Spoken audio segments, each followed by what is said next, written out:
Welcome back to clean news MP. चलिए देखते हैं मध्य प्रदेश की 25 फटाफट बड़ी खबरों को। इससे पहले आप न्यूज को कहां से देख रहे हैं, हमें कमेंट में बताना बिल्कुल ना भूलें। साथ ही हमारे फेसबुक पेज को भी फॉलो करें। फेसबुक पेज का लिंक डिस्क्रिप्शन में दिया गया है। पशुधन खरीदने के लिए बिना ब्याज पर मिलेंगे 2 लाख रुपए।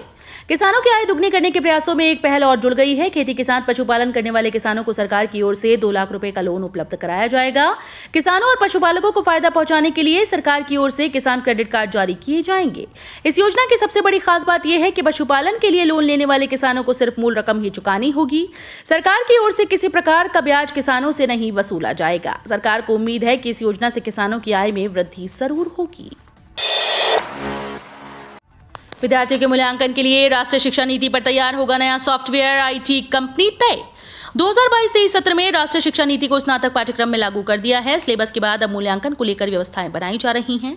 देवी अहिल्या विश्वविद्यालय अब स्नातक प्रथम वर्ष के विद्यार्थियों के मूल्यांकन को लेकर नया सॉफ्टवेयर तैयार करने जा रहा है। कार्य परिषद ने पिछले ही महीने सॉफ्टवेयर को लेकर कंपनी तय कर दी।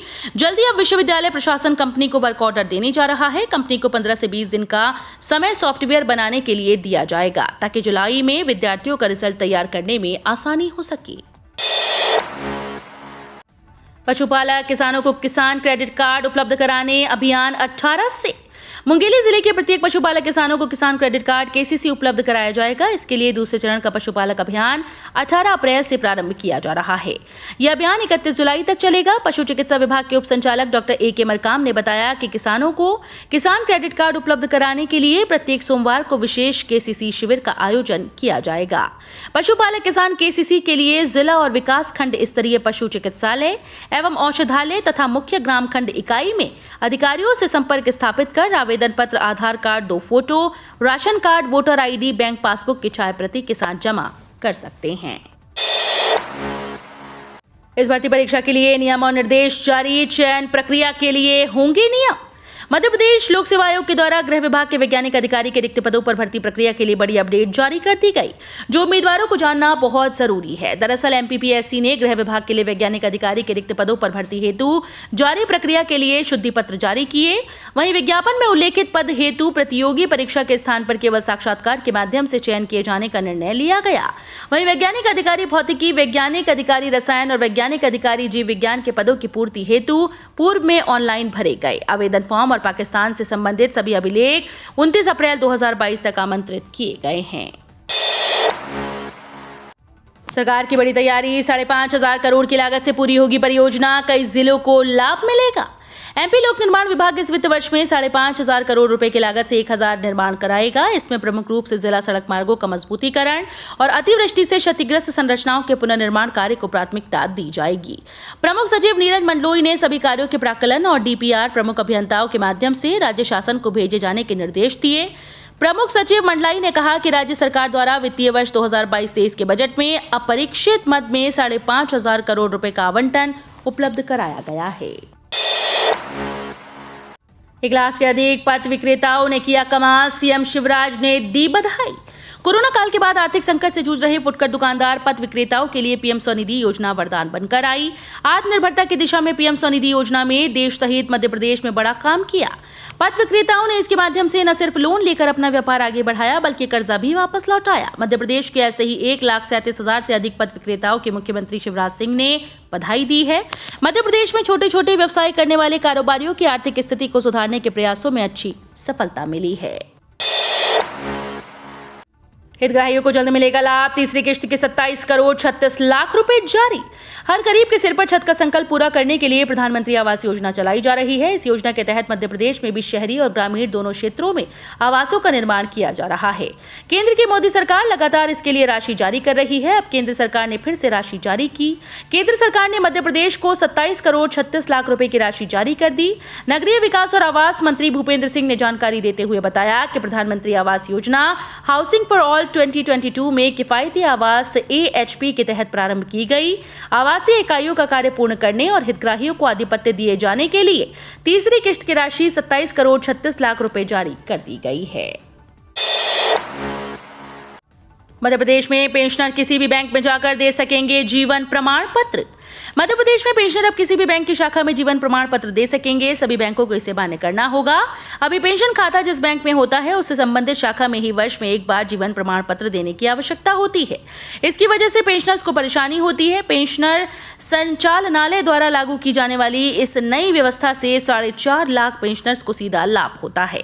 प्रदेश में पेंशनर्स को प्रतिवर्ष नवंबर में अपने जीवित होने का प्रमाण पत्र बैंक की शाखा में देना होता है। इस वर्ष ये फरवरी तक लिया गया। यदि नवंबर में ये जमा नहीं होता है तो जनवरी में पेंशन नहीं मिलती है। इन कर्मचारियों पर हो सकती है बड़ी कार्रवाई। तैयार की जा रही है लिस्ट। भत्ते में कटौती होगी। रेलवे एक बार फिर से अपने कर्मचारियों पर सख्ती करने की तैयारी में है। दरअसल रेलवे ने गंभीरता से कर्मचारियों पर ध्यान देना शुरू कर दिया। वहीं वर्दी भत्ता लेने के बाद भी जो कर्मचारी यूनिफॉर्म नहीं पहन रहे उनके खिलाफ कार्रवाई की जा सकती है। जानकारी के मुताबिक रेलवे के वैसे कर्मचारी जिन्होंने वर्दी भत्ता तो लिया लेकिन यूनिफॉर्म पहनकर कार्यालय नहीं पहुंच रहे, उनके खिलाफ सख्त कार्रवाई की जा सकती है। माना जा रहा है कि कार्मिक विभाग के द्वारा वैसे कर्मचारियों का वर्दी भत्ता बंद कर दिया जाएगा। कोरोना के नए वेरिएंट से फिलहाल मध्य प्रदेश सुरक्षित, नहीं कोई केस। मध्य प्रदेश के लिए राहत की बात है कि कोरोना के नए वेरिएंट का कोई भी मामला मध्य प्रदेश में फिलहाल नहीं है। चिकित्सा शिक्षा मंत्री विश्वास सारंग ने बयान सामने आया कि मध्य प्रदेश पूरी तरह से फिलहाल कोरोना के नए वेरिएंट से महफूज है। इसके साथ ही मध्य प्रदेश में कोरोना को लेकर लगातार वैक्सीनेशन जारी है और प्रदेश अब कोरोना को लेकर किसी भी तरह की स्थिति से निपटने के लिए तैयार है। गौरतलब है कि कोरोना का नया वेरिएंट अब धीरे धीरे पैर पसार रहा है। चीन में एक बार फिर इस वेरिएंट के तबाही मचाने के बाद कई देशों में इसे लेकर सनसनी फैल गई है। सीएम शिवराज की छात्रों किसानों के लिए बड़ी घोषणाएं। लाखों को मिलेगा लाभ। इन जिलों को 423 करोड़ रुपए की सौगात। शिवराज सरकार द्वारा एक तरफ जहां एमपी के लाखों हितग्राहियों को राशन की मुफ्त सुविधाएं दी हैं, वहीं सितंबर महीने तक उनको मुफ्त खाद्यान्न वितरित कराए जाएंगे। इसके साथ ही सीएम शिवराज ने छात्रों के लिए बड़ी घोषणा की है। दरअसल सीएम शिवराज ने कहा कि 15 तारीख के बाद हर छात्र को 10 से 15 किलो मूंग उपलब्ध करवाई जाएगी। पेंशनर्स के पेंशन पर आई बड़ी अपडेट। केंद्रीय पेंशन और लेखा कार्यालय ने जारी किया आदेश। मिलेगा लाभ। केंद्र सरकार ने पेंशनर्स को एक बड़ी राहत दी है। दरअसल अब उनकी समस्याओं के निराकरण में तेजी आएगी। इसके साथ ही केंद्रीय पेंशन और लेखा कार्यालय ने आदेश जारी कर दिए, जिसके बाद लाखों पेंशनर्स को पेंशन का बड़ा फायदा मिलेगा। साथ ही उनकी समस्याओं का निराकरण 45 दिनों के भीतर किया जाएगा। केंद्रीय पेंशन लेखा कार्यालय ने आदेश दिया है कि संबंधित विभागों के द्वारा पेंशन संबंधी शिकायतों को प्राप्त होने के 45 दिनों के भीतर निवारण किया जाना चाहिए। पहले शिकायत दर्ज करने की अवधि 60 दिन थी। 80 वर्ष से अधिक आयु के व्यक्तियों और पारिवारिक पेंशन प्राप्त करने वालों द्वारा दर्ज की गई पेंशन संबंधी शिकायतों के समाधान की समय सीमा को घटाकर 30 दिन कर दिया गया है। जबलपुर में फोटोयुक्त मतदाता सूची के वार्षिक पुनरीक्षण की तैयारी शुरू। जिले के नगर पालिका और पंचायतों की फोटोयुक्त मतदाता सूची के वार्षिक पुनरीक्षण 2021-22 की तैयारी शुरू हो गई। इसी कड़ी में राज्य निर्वाचन आयोग के द्वारा तय कार्यक्रम के अनुसार स्टैंडिंग कमेटी की बैठक का आयोजन किया गया। बैठक की अध्यक्षता कलेक्टर डॉक्टर इलिया राजा टी ने की। बैठक में उप जिला निर्वाचन अधिकारी नमः शिवाय अरजरिया ने राजनीतिक दलों के प्रतिनिधियों को अवगत कराया कि पंचायतों और नगरीय निकायों में प्रारूप मतदाता सूची का प्रकाशन 4 अप्रैल को हो चुका है। प्रारूप मतदाता सूची पर कोई भी व्यक्ति 11 अप्रैल की दोपहर 3 बजे तक मतदाता सूची में नाम न होने पर दावा और गलत नाम होने पर आपत्ति प्रस्तुत कर सकता है। पश्चिमी हवाओं ने बढ़ाई तपेश। 22 डिग्री सेल्सियस तक चढ़ा रात का पारा। शहर में दिन में लू के हालात होने के बावजूद अब तक रातें अपेक्षाकृत कुछ राहत देने वाली बनी हुई थी, लेकिन अब शहरवासियों का रातों का चैन बिछिनता नजर आ रहा है। शहर में शुक्रवार को रात का तापमान बढ़ते हुए 22 डिग्री पर पहुंच गया, जो कि इस महीने का सबसे ज्यादा तापमान है। मौसम विज्ञानियों के अनुसार अगले कुछ दिनों में रात के तापमान में भी बढ़ोतरी होगी, जिससे दिन और रात दोनों जमकर तपेंगे। मौसम विभाग से मिली जानकारी के मुताबिक शहर में गुरुवार शाम अधिकतम तापमान 41.1 डिग्री दर्ज किया गया, जो कि सामान्य से 3.7 डिग्री अधिक रहा। देश में शक्कर की बिक्री 30 मिलियन टन के उच्च स्तर पर। 2 वर्ष की गर्मियां लॉकडाउन में बीतने के बाद ये साल बाजार को राहत दे रहा है। इस साल गर्मियों में देश में शक्कर की मांग अब तक के उच्च स्तर पर पहुंच गई। शक्कर की कुल मांग इस बार 30 मिलियन टन के पार पहुंची। इससे पहले 27.2 मिलियन टन से ज्यादा की रिकॉर्ड मांग बीते वर्ष में दर्ज की जा चुकी है। शीतल पेय निर्माता और आइसक्रीम उद्योग की मांग इसकी वजह है। इस साल शक्कर का निर्यात भी रिकॉर्ड होने की उम्मीद है। 7,262 करोड़ का होगा इंदौर नगर निगम का इस वर्ष का बजट। नगर निगम द्वारा इस वर्ष का 7,262 करोड़ रुपए का बजट पेश किया गया। निगम प्रशासक व संभाग आयुक्त डॉक्टर पवन शर्मा की मौजूदगी में निगम के वित्त विभाग के अपर आयुक्त वीरभद्र शर्मा बजट को पेश किया। पिछले वर्ष के मुकाबले इस बार निगम का बजट काफी ज्यादा होगा। नगर निगम द्वारा पिछले साल 5,200 करोड़ रुपए का बजट पेश हुआ था।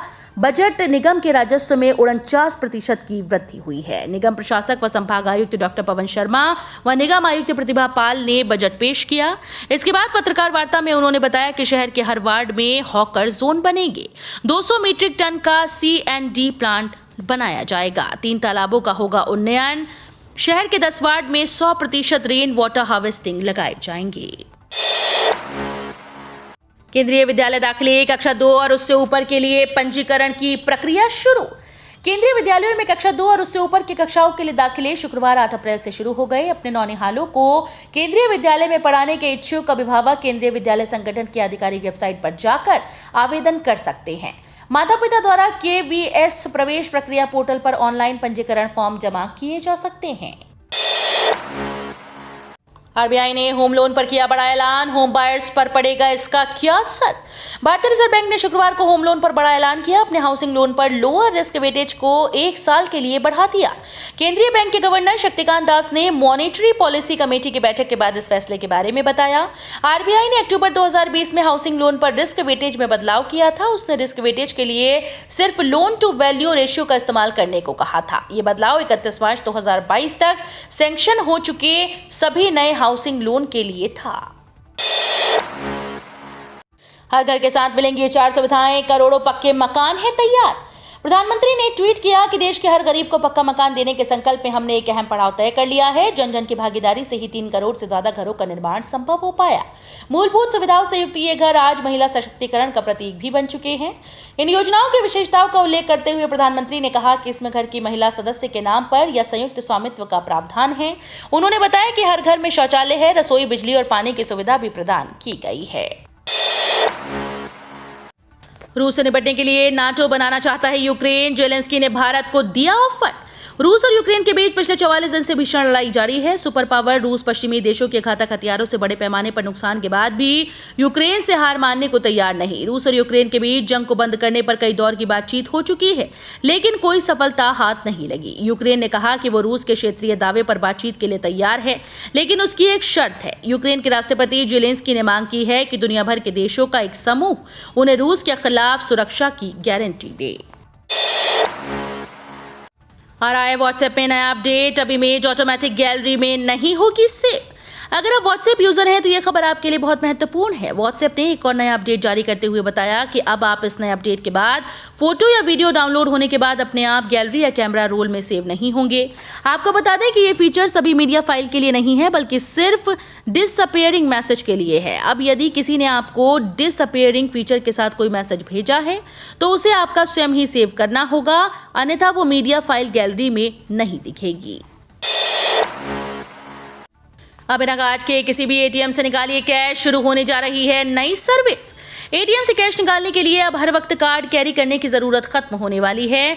नई व्यवस्था के तहत आप किसी भी बैंक के एटीएम से कैश निकाल सकेंगे, वो भी बिना किसी एटीएम कार्ड के। फिलहाल ये सर्विस कुछ बैंकों के एटीएम नेटवर्क पर काम कर रही है। जल्दी सभी बैंकों के नेटवर्क से इसे जोड़कर एक शुरू करने की तैयारी है। भारतीय रिजर्व बैंक इस नई सर्विस को यूपीआई की तर्ज पर शुरू करने जा रहा है। यूपीआई की वजह से ही देश में कैशलेस लेन देन को ज्यादा आसानी से बढ़ावा मिल सकता है। उसी को ध्यान में रखते हुए आरबीआई ने नई सर्विस की तैयारी की है, जिसके तहत लोग अब कैशलेस लेन देन की तरह कार्डलेस कैश विड्रॉल भी कर सकेंगे। किसानों को सोलर पंप पर मिलती है सब्सिडी। किसानों के लिए पीएम कुसुम योजना बेहद फायदेमंद साबित हो सकता है। बता दें कि इस योजना के तहत केंद्र और राज्य सरकार किसानों को सोलर पंपों पर सब्सिडी प्रदान करती है। सोलर पंप का उपयोग कर किसान अपने खेतों की सिंचाई कर सकते हैं। इसके अलावा अपने अनउपजाऊ जमीन पर सोलर संयंत्र लगाकर 1 महीने एक निश्चित आय भी कमा सकते हैं। विशेषज्ञों के अनुसार 1 मेगावाट सौर ऊर्जा संयंत्र की स्थापना के लिए लगभग 4 से 5 एकड़ भूमि की जरूरत होती है। इसे 1 साल में तकरीबन 15 लाख बिजली यूनिट का उत्पादन किया जा सकता है। बिजली विभाग द्वारा इसे लगभग 3 रुपये 7 पैसे के टैरिफ पर खरीदा जाता है। ऐसे में किसान सोलर पंप संयंत्र से आसानी से सालाना 35 लाख रुपए तक की आय हासिल कर सकता है। अब पूरे देश में चलेगा आपका राशन कार्ड, कहीं से भी ले सकेंगे राशन। भारत सरकार ने one nation one ration card plan की शुरुआत कर दी है। इससे उन लोगों को फायदा मिलेगा जो अपने जीवन के लिए एक स्थान से नए स्थान पर प्रवास करते हैं। ये पहल राज्य के स्वामित्व वाली राशन सर्विस को आसान बनाती है और राशन कार्ड होल्डर्स को उनकी सुविधा के मुताबिक सिंगल राशन कार्ड का इस्तेमाल करने में मदद करती है। इस सेवा के लिए सरकारी ऐप एंड्रॉइड यूजर्स के लिए गूगल प्ले स्टोर पर उपलब्ध है। राशन कार्ड होल्डर्स का उपयोग पब्लिक डिस्ट्रीब्यूशन सिस्टम, जिसे PDS के रूप में जाना जाता है, उसके जरिए अनाज और खाद्य सामग्री पाने के लिए किया जाता है। जल्द भरे जाएंगे रिक्त पद। पीएम मोदी ने सचिवों को दिए निर्देश। रोजगार सृजन पर कई अहम बात। देश भर में जल्द मौजूदा रिक्त पदों को भरने के लिए तत्काल कदम उठाए जाएंगे। दरअसल पीएम मोदी ने इस बात का निर्देश सचिवों को दिया है। बता दें कि 70 विभाग में 12 से 15,000 अधिकारियों की नियुक्ति करनी है, जिनमें से 5,000 से अधिक होने की वजह से इन पदों पर नियुक्ति प्रक्रिया शुरू की जा सकती है। दरअसल पीएम मोदी के निर्देश के बाद इस प्रक्रिया में तेजी देखने की उम्मीद जताई जा रही है। पीएम मोदी ने सचिवों के साथ बैठक में कहा कि रोजगार को प्राथमिकता के तौर पर लिया जाए और रोजगार सृजन को गति दी जानी चाहिए। तो ये थी आज की 25 फटाफट बड़ी खबरें। अगर आपको न्यूज़ पसंद आई हो तो वीडियो को लाइक और शेयर जरूर करें। धन्यवाद।